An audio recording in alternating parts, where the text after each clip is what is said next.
Les hommes critiquent facilement les hommes parce qu'ils n'ont pas conscience de leur intelligence créative. Ils n'ont conscience que de leur intelligence égoïque. Critiquer un être relève les traits négatifs de celui qui fait la critique, bien qu'il ne s'en rende pas compte. Car pour critiquer autrui, il faut déjà avoir un défaut, c'est-à-dire qu'il faut déjà être aveugle de notre propre réalité. Lorsque l'homme critique l'homme, il ne fait qu'étendre l'effet de son défaut au-delà de lui-même, sans s'en rendre compte.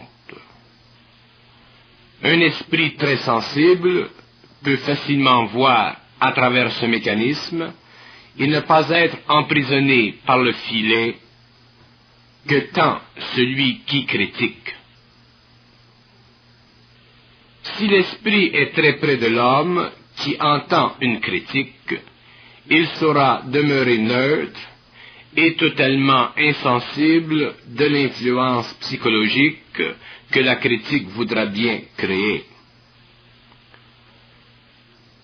Pour être insensible à la critique, il faut être très centrique, car la critique fait toujours mal, puisqu'elle est gratuite. Il faut discerner entre la critique et l'observation objective et psychologique de l'homme.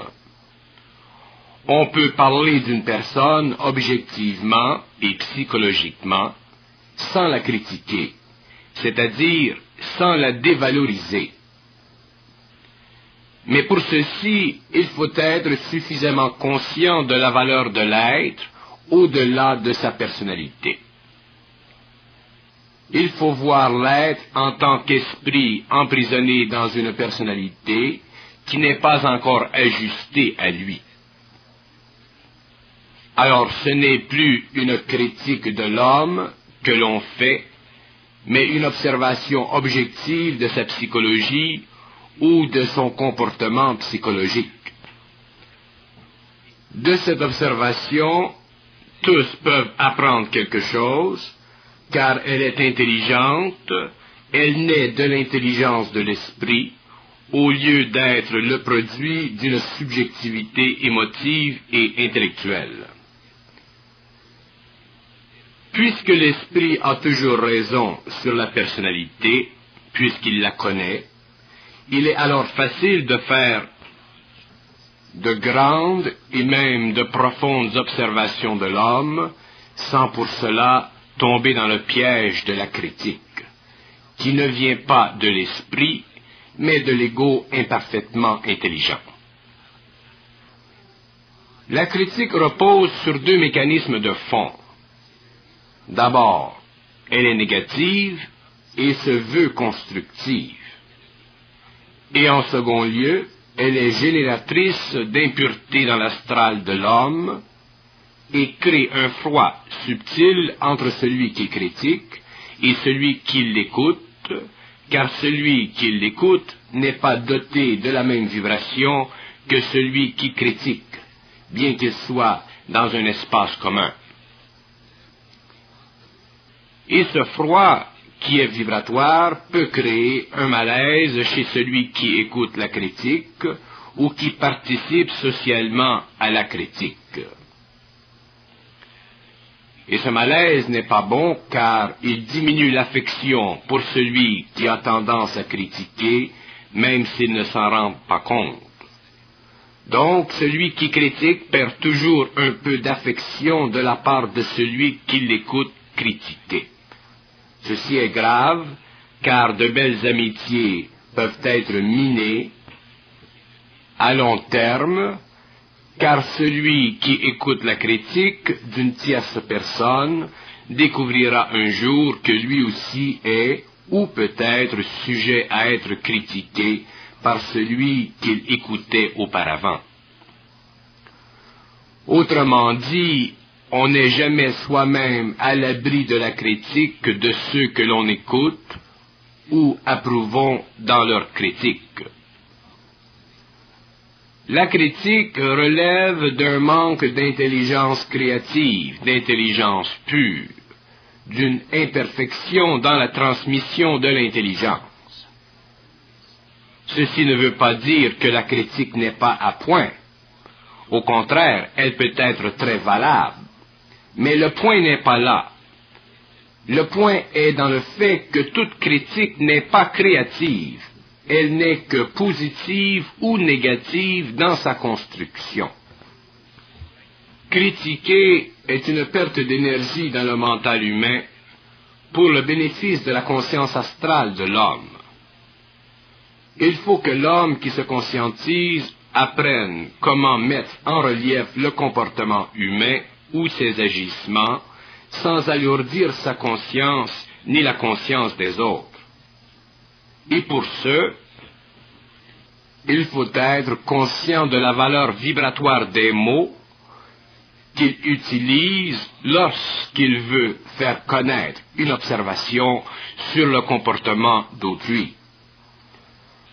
Sinon, il sombrera dans la critique et le monde ou son entourage avec lui. La critique reflète un besoin chez l'homme de voir en parlant. Donc, si l'homme ne voit qu'en parlant, il doit bien voir, et pour ce, il doit bien parler. Et bien parler, parler juste, ne vient pas facilement à l'homme, car son esprit n'a pas encore suffisamment de pouvoir vibratoire sur sa conscience inférieure. Donc, la transmission d'intelligence est imparfaite. Donc, l'homme ne sait pas parler justement, d'où le phénomène de la critique, au lieu de l'observation objective et intelligente qui ne détruit pas, mais éveille à la connaissance de soi ou des autres. Critiquer, c'est-à-dire avoir une attitude subjective au lieu d'un comportement créatif et objectif, nullifie imperceptiblement les relations humaines, car elle entraîne celui qui critique à se fonder une opinion de celui qu'il critique, et cette opinion, au lieu d'éclairer la situation, la rend affreuse. Pour observer le comportement chez autrui, il ne faut pas être impliqué subjectivement avec soi-même. Sinon, nous risquons de vouloir corriger le monde sans réaliser que le monde doit évoluer et non être corrigé. Corriger est une erreur psychologique de l'ego. C'est une sorte de prétention de l'ego. C'est un manque de sensibilité, un manque de maturité, un manque de perception de la réalité évolutive de la personne. Pour corriger une situation, le choc vibratoire est nécessaire. Et le choc vibratoire ne vient jamais de l'ego, il vient de l'activité de l'esprit en lui. Donc seul l'esprit peut corriger, c'est-à-dire donner une nouvelle vibration au mental et à l'émotionnel, et non l'ego. Très importante observation pour tous ceux-là qui vont vers une plus grande conscience de leur réalité. Lorsque l'ego, dans son inconscience, son imperfection, veut corriger, c'est qu'il veut, sans le réaliser, se donner une valeur quelconque, c'est-à-dire qu'il y a encore en lui un peu de vanité, un peu d'illusion dans son intelligence. L'ensemble du comportement humain requiert une évolution. L'ensemble du comportement ne peut être traité qu'avec le temps, car seul le temps permet à l'homme d'évoluer. Si l'homme critique l'homme, il ne change pas cette règle. Mais s'il veut accélérer le développement chez un être, il peut le faire par le biais d'une observation objective de son esprit, à travers sa personnalité, afin que l'être absorbe parfaitement l'énergie de la dite observation. Ceci lui fera reconnaître qu'il est sous observation créative et il appréciera une telle observation car il saura, à cause de la vibration émanant de l'observateur, qu'il n'a qu'à bénéficier de l'observation. Donc, les deux êtres bénéficieront, car celui qui parlera écoutera ce que dit l'intelligence à travers lui, et celui pour qui l'observation sera faite verra qu'il y a de l'intelligence dans les paroles qui servent à l'instruire sur son comportement. Donc, la critique aura été remplacée par l'observation objective et créative de l'intelligence à travers la personnalité, et les deux hommes en seront témoins, chacun de leur côté. La critique n'est jamais bonne, même si elle est jugée valable, car elle ne découle pas d'une source d'intelligence parfaitement ajustée à la personnalité.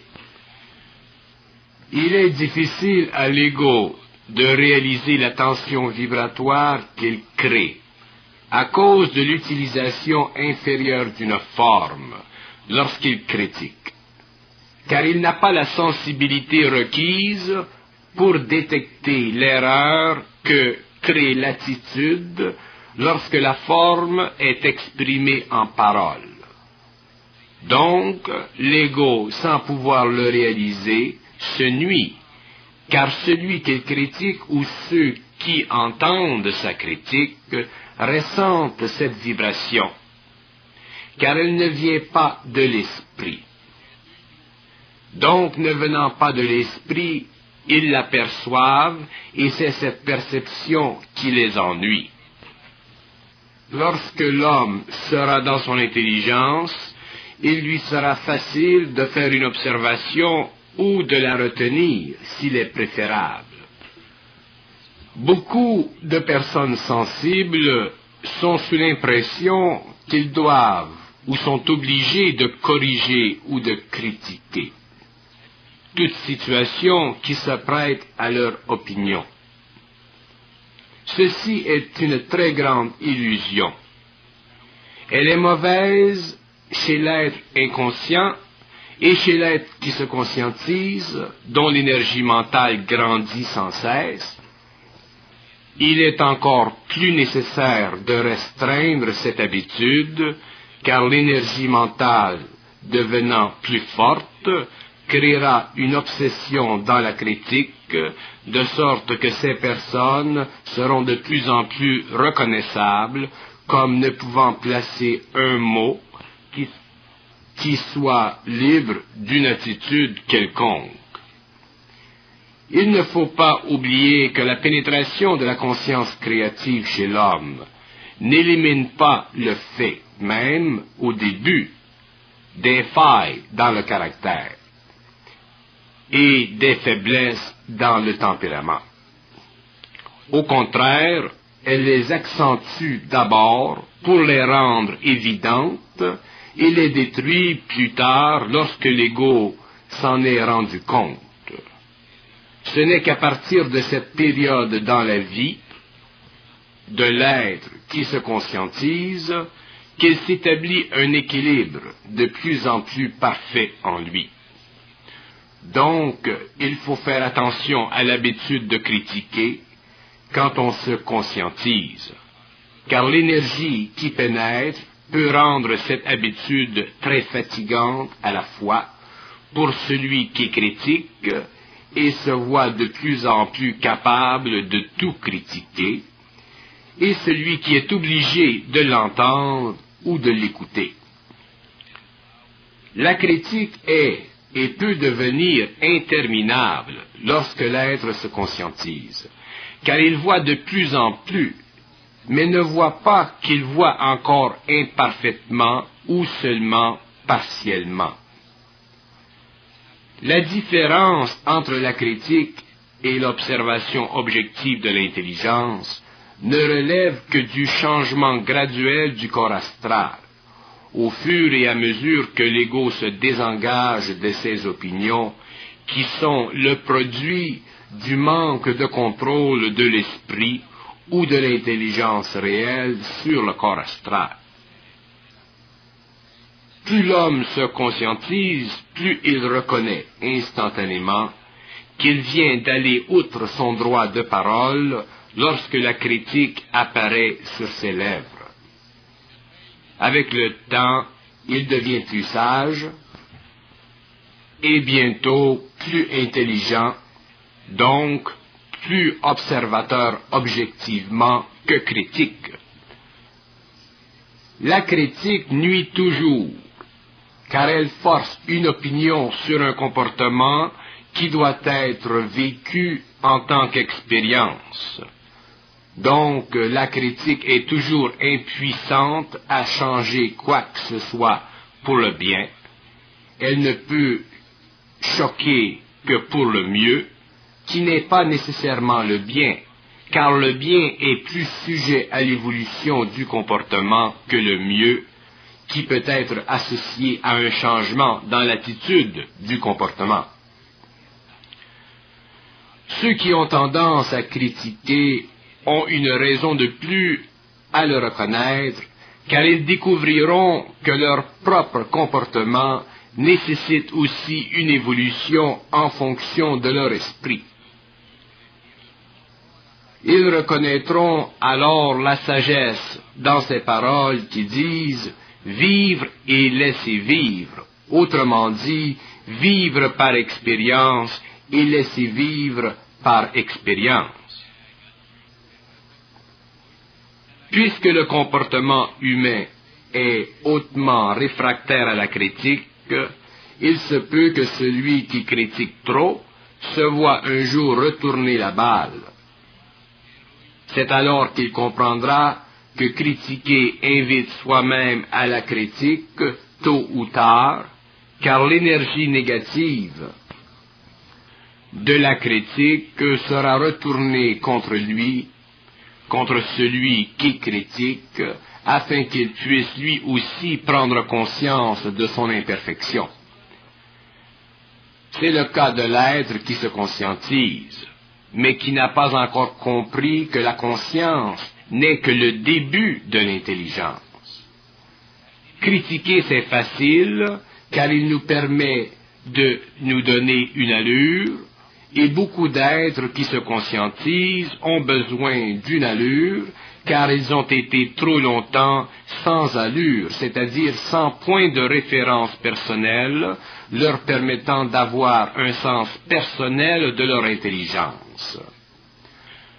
Lorsque l'homme est dans son intelligence réelle et ne vit plus d'opinion, il n'a plus d'énergie à perdre à critiquer, car il sait que l'expérience de celui qu'il critique est en voie d'évolution. S'il veut élever ou faciliter la conscientisation d'autrui, il le fait en fonction du pouvoir de pénétration de l'intelligence dans l'étude du comportement, afin de faire ressortir certains points qui n'ont rien à voir avec la personne en soi, mais avec le comportement issu de l'imperfection de ses corps subtils. Ceci le désengage de tirer la première pierre. L'homme libre ne peut et ne veut témoigner subjectivement d'aucune faille dans le comportement ni évidente ni subliminale, car il sait trop bien que celui qu'il critique est sur une route pour un travail qui sert aux deux, le critique et sa cible. La critique protège l'ego de ses propres failles et lui permet de voir celles des autres. C'est pourquoi la critique est une mauvaise habitude, car elle nous empêche de nous regarder nous-mêmes et de voir que notre point de vue est déjà biaisé par le fait même que nous l'émettons, car il n'est pas objectif, puisqu'il n'est pas le produit de la transmission parfaite de l'intelligence. Si la critique intervient si fréquemment dans la vie de certaines personnes, c'est qu'elles n'ont pas encore réalisé leur identité.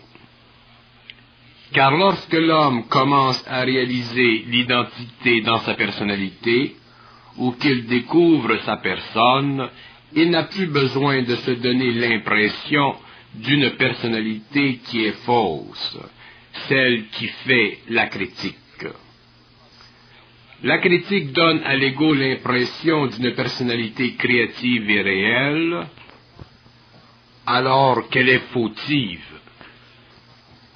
C'est pourquoi l'être qui se sensibilise à son intelligence perd petit à petit le besoin de critiquer pour découvrir graduellement la capacité de faire des observations objectives de plus en plus profondes sur la nature humaine. Alors que la critique parle pour parler, l'observateur objectif et conscient parle pour apprendre ce qu'il dit, ce qu'il sait, et ainsi permettre à celui qui est l'objet de son observation d'apprendre quelque chose sur lui-même sans le blesser, c'est-à-dire sans lui causer de souffrance inutile. Exposer un être au mécanisme de la critique lui permet de comprendre pourquoi il le fait. Ceci lui fait éventuellement réaliser que la critique n'est pas seulement une habitude, mais aussi un besoin de s'exprimer.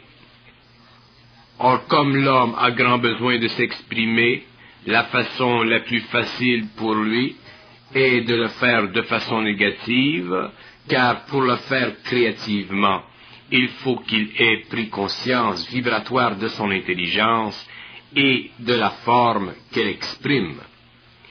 Et ceci prend un certain temps. Comme l'ego a besoin d'expression, et qu'il n'est pas encore stabilisé dans son intelligence, la critique l'invite facilement et souvent à sa table. Mais l'être qui se conscientise, bien qu'il développe une très grande nécessité ou un très grand besoin d'expression, réalise aussi dans un même temps que l'expression, si elle n'est pas parfaite ou si elle ne se perfectionne pas, peut causer de la souffrance. Donc il prendra éventuellement conscience de sa critique et petit à petit, elle disparaîtra en tant qu'habitude. Et c'est à partir de ce moment qu'il réalisera combien l'ego a tendance à critiquer, et ceci le mettra en colère, car il comprendra pourquoi il devient de plus en plus difficile pour les hommes de travailler ensemble afin de se créer une vie agréable et abondante. Car ils ont perdu le pouvoir de s'unir au lieu de se déchirer. La critique gêne l'être dans sa relation avec l'autre, car il perd de vue ce qui est bon et grand et créatif chez l'autre, et ne s'occupe que de ce qui doit être changé. Ceci est dangereux parce que les hommes ne réalisent pas que la vie est un vaste organigramme à l'intérieur duquel les relations humaines servent à l'évolution de l'être, jusqu'au jour où l'homme, à cause de sa conscience supérieure, peut, de par lui-même, faire le choix de ses relations, où la critique n'est plus possible, car tous sont sur une même longueur d'onde. Ce n'est que dans et à travers cette conscience que l'homme découvrira avec quelle finesse il est possible de voir tous les hommes, et avec quel intérêt il nous est possible de les apprécier, au-delà de ces caractéristiques qui nous poussaient, lors de notre inconscience, à les critiquer. Beaucoup, par contre, d'êtres spirituels se refusent de critiquer autrui par amour. Ceci est très particulier aux êtres qui, à cause de leur spiritualité, se sont fermés les yeux sur la nature humaine. C'est une façon spirituelle à l'ego de ne pas souffrir de l'inconscience de l'homme. Alors il se sert de l'attitude spirituelle que peut lui offrir l'amour du prochain pour s'éviter de critiquer. Ceci est une autre façon à l'ego de se fermer les yeux afin d'éviter le choc de la réalité sociale et ne pas sombrer dans une sorte de terreur spirituelle vis-à-vis la vie et ses manquements. Ces êtres se coupent alors de franchement faire la part des choses et s'empêchent souvent de regarder le monde en face. Le danger d'une telle attitude positive et spirituelle réside dans le fait qu'ils ne pourront souffrir de savoir ni de voir que l'être humain n'est pas toujours élevant. Ils se fermeront à l'évidence et leur vie sera de plus en plus naïve jusqu'au jour où ils éclateront en sanglots devant la scène de plus en plus inconsciente de la vie humaine, collective ou individuelle. Incapables de critiquer à cause de leur spiritualité et incapables d'observer objectivement à cause de leur manque d'intelligence réelle, ils demeureront des êtres aux grands yeux bleus qui se promènent sur la terre comme des anges, alors qu'autour d'eux, ce n'est que la guerre et l'inconscience. Incapables de voir à cause de leur amour spirituel, ils ne voudront entendre que de belles choses de la bouche des hommes, alors qu'il n'y a plus d'hommes pour les dire. Ces grands naïfs feront gonfler les rangs des sectes et des groupements religieux ou spirituels ou ésotériques et se perdront dans l'illusion de la paix. Et lorsque la guerre viendra, ils seront surpris qu'elle puisse pénétrer les murs de leur congrégation. Autrement dit, l'homme doit apprendre à regarder la vie et autrui en face, et ne pas se mettre la tête dans le sable tel que le fait l'autruche. Mais il doit aussi apprendre à regarder autrui, sans pour cela être obligé de le critiquer, car la vie de chaque homme est un mouvement inachevé, et nul homme ne peut se permettre de critiquer autrui, et nul homme non plus ne peut se permettre de faire l'autruche pour des raisons d'amour.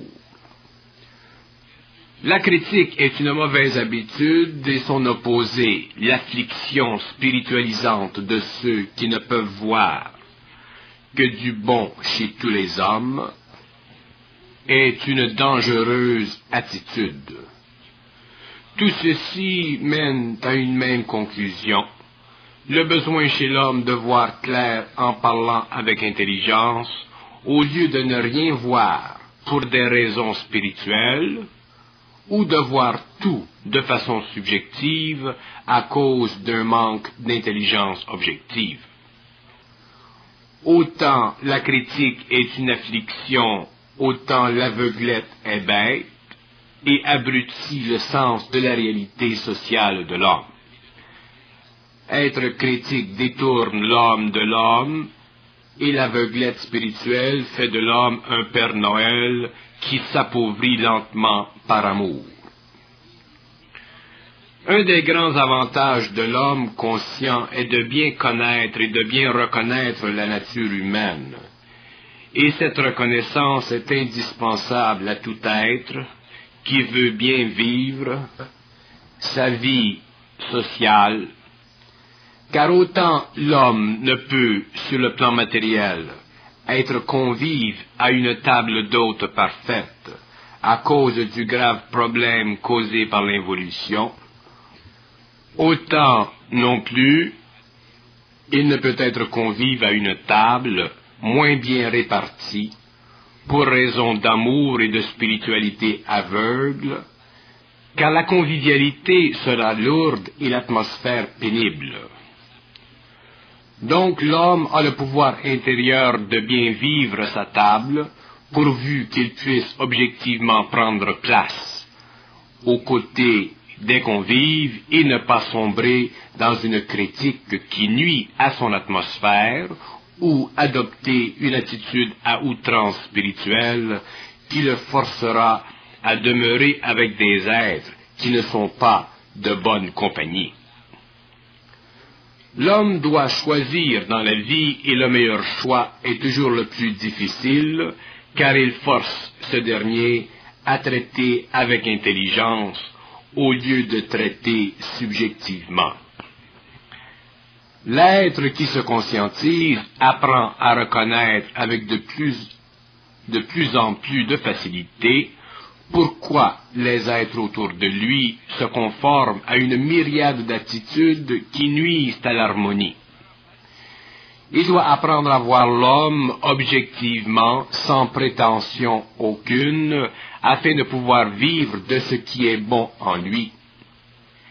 La grande faille dans la critique est le manque que l'on fait voir chez autrui, alors que ce manque n'est qu'une facette du problème total de l'homme.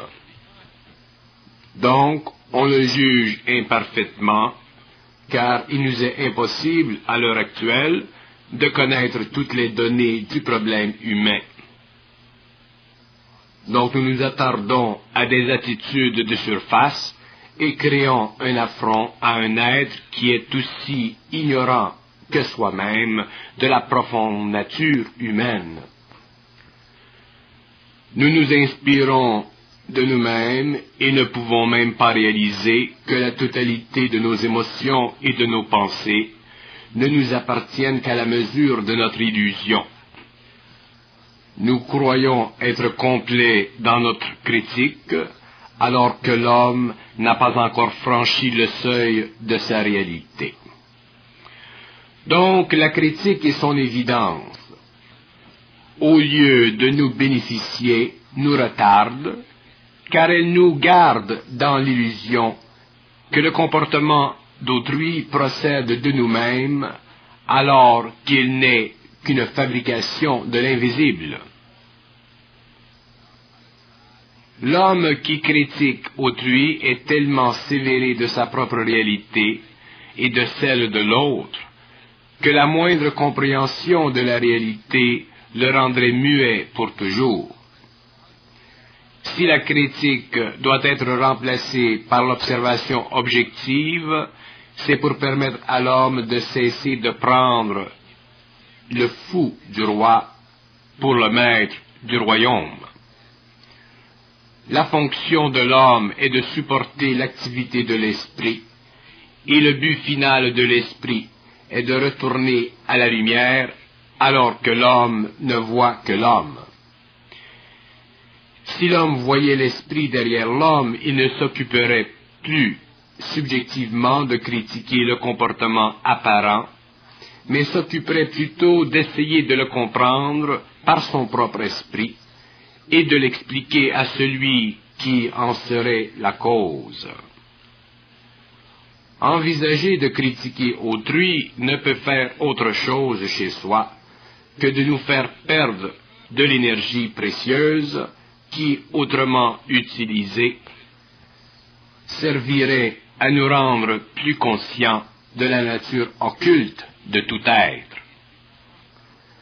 Ceci servirait à nous rendre conscients que tout être, quel que soit son niveau de perfectionnement, sert à une échelle ou à une autre, à l'application sur le plan matériel de forces qui émanent et seront régies par l'esprit plus tard.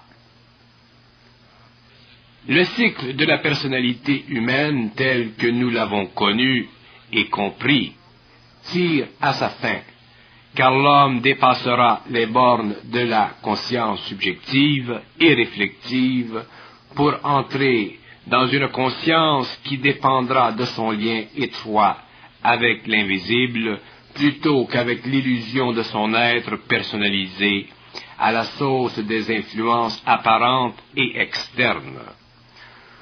Pour ceux qui se conscientisent sur le globe aujourd'hui, il est grand temps qu'ils sortent de leurs habitudes et commencent à fonctionner autrement, c'est-à-dire sans habitude. Car les habitudes font de l'homme un prisonnier, et la critique n'est pas la moindre des prisons. Le mot critiquer fait partie de notre vocabulaire, et toute conviction que nous puissions avoir de sa valeur est fondée sur l'habitude. Critiquer autrui est la mesure de notre manque de conscience objective et de notre manque de patience. Sans patience envers autrui, on ne peut se libérer de la critique, car elle nous permet psychologiquement de nous soulager du poids que nous critiquons. L'ego est très subtil, tellement qu'il n'a même pas conscience de l'être. Donc toute sa subtilité est utilisée à critiquer les autres, et lorsque l'ego sera perfectionné, il réalisera sa propre subtilité, et de ça ne voudra plus critiquer, car il réalisera la différence entre percevoir une personne vibratoirement et se la rendre psychologiquement. D'ailleurs, le phénomène de critique est un phénomène psychologique et non vibratoire, tandis que l'observation objective est un phénomène vibratoire. Et tant que l'homme n'aura pas une conscience vibratoire, il pourra critiquer, car il aura besoin d'exprimer ce qu'il ne comprend que partiellement. Lorsqu'il sera dans une conscience vibratoire, il n'aura plus à expliquer ou à exprimer une impartialité, car sa conscience vibratoire le forcera à faire table rase de toute critique, de sorte que ce qu'il dira fera partie de l'étude psychologique de l'homme et non de l'énonciation quelconque d'un défaut apparent. Pour pouvoir critiquer autrui, il faut être suffisamment en dehors de son propre esprit, pour ne pas pouvoir se rendre compte de l'illusion de notre propre réflexion. Il faut avoir en soi suffisamment d'égocentricité. Il faut être encore assez près de nous-mêmes pour vouloir toucher du doigt un autre, afin de nous assurer qu'il est bel et bien, et à part entière, dans une erreur quelconque. Donc, nous sommes encore prisonniers du jeu de la personnalité. Et tant que nous ne réalisons pas le jeu, le miroitement de la personnalité, nous sommes aux prises avec notre propre ego, autrement dit, nous sommes plus astral que mental. D'ailleurs, c'est notre astralité qui nous pousse à critiquer autrui, car une des grandes lois de l'astral, c'est la réflexion. Et chaque fois que nous critiquons un être, nous créons une réflexion qui nous permet de nous juger nous-mêmes en nous servant de sa personnalité comme règle de mesure. Par exemple, si nous critiquons un enfant qui fait mal, nous créons peu de réflexion, car déjà nous savons qu'il est en évolution. Mais si nous critiquons un être plus mûr, nous oublions qu'il est en évolution, donc nous créons de la réflexion pour protéger notre image, qui elle aussi est en évolution, mais que nous considérons stable parce qu'elle fait partie de notre réalité psychologique. Mais lorsque nous nous conscientisons suffisamment et que nous réalisons que nous-mêmes sommes en évolution et que notre image change très vite, nous perdons l'habitude de critiquer, car nous voyons de plus en plus près et réalisons que tous les hommes sont plus ou moins en évolution. Donc, plus ou moins de réflexion est créée pour protéger notre image.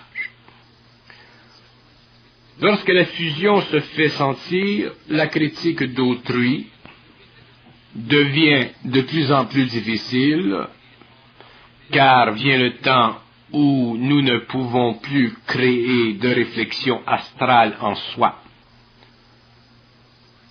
L'observation objective de notre intelligence devient alors un grand outil nous permettant de comprendre la nature humaine. Tant et aussi longtemps que l'homme peut critiquer subjectivement, il vit dans son mental inférieur et se nourrit d'énergie astrale. Lorsqu'il perd cette faculté, il s'aperçoit de la subtile différence entre la critique et l'observation objective de son intelligence, et réalise que la différence entre les deux ne tient que de la vibration et non de la forme. Il s'aperçoit qu'il n'est plus attaché subjectivement à ce qu'il dit, mais qu'il éclaire une situation pour le profit d'une plus grande compréhension de la nature humaine.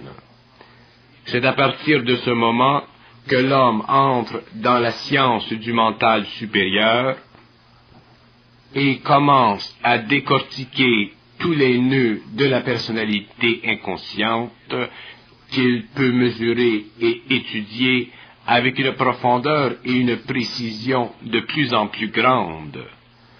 Ce n'est plus alors la personne elle-même qui est en cause, ce sont les mécanismes qui la rendent inconsciente dans son comportement personnel ou social.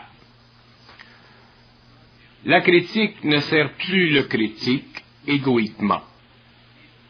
L'objectivité a remplacé la critique et elle sert à l'avancement de la pensée supramentale sur la Terre et à l'instruction objective de l'homme. Alors la critique ayant perdu ses alliés, la communication entre les hommes devient de plus en plus créative et mentale. Tous s'aperçoivent que le but de parler est directement lié au plaisir véritable de l'esprit.